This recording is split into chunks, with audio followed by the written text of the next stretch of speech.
एक समय की बात है। एक छोटे से गांव में, जो बहुत ही गरीबी में बसा हुआ था, वहां एक गरीब किसान रामू नामक व्यक्ति रहता था। रामू के पास थोड़ी सी जमीन थी और उसने अपनी पसीने की मेहनत से दिन रात काम किया था ताकि वह अपनी जरूरतों को पूरा कर सके। अपनी समस्याओं के बावजूद रामू ईमानदारी, दयालुता और एक दिल जो किसी सीमा से परे नहीं जानता था के लिए जाना जाता था। एक साल गांव पर एक भारी सूखा छाया, जिससे जमीन सूख गई और फसलें सूख गईं। पहले ही गरीबी में जी रहे गांव वाले अब भोजन की कमी का सामना कर रहे थे।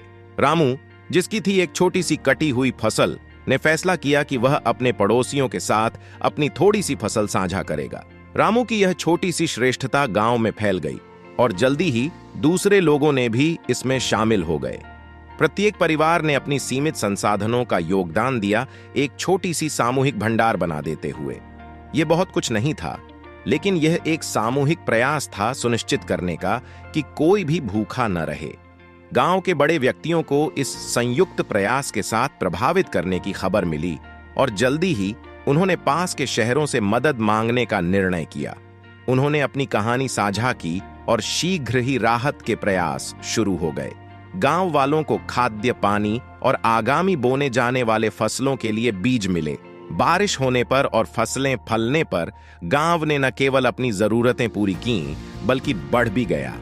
जो सामूहिक भावना जो कठिन समयों में उत्पन्न हुई थी, वह गांव वालों को एक साथ बांधने का कारण बन गई थी। उन्होंने समझा कि एक समुदाय की असली धनवानता केवल खेतों में ही नहीं, बल्कि वहां के दिलों में होती है।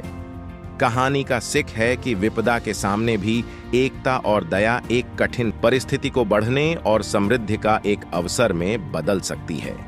यह हमें यह सिखाती है कि साझा करना, सहानुभूति और समृद्धि की ओर बढ़ने के लिए सामूहिक क्रिया एक मजबूत और अधिक सहिष्णु समुदाय बना सकती है, जहां एक का कल्याण सभी के कल्याण से जुड़ा हुआ है।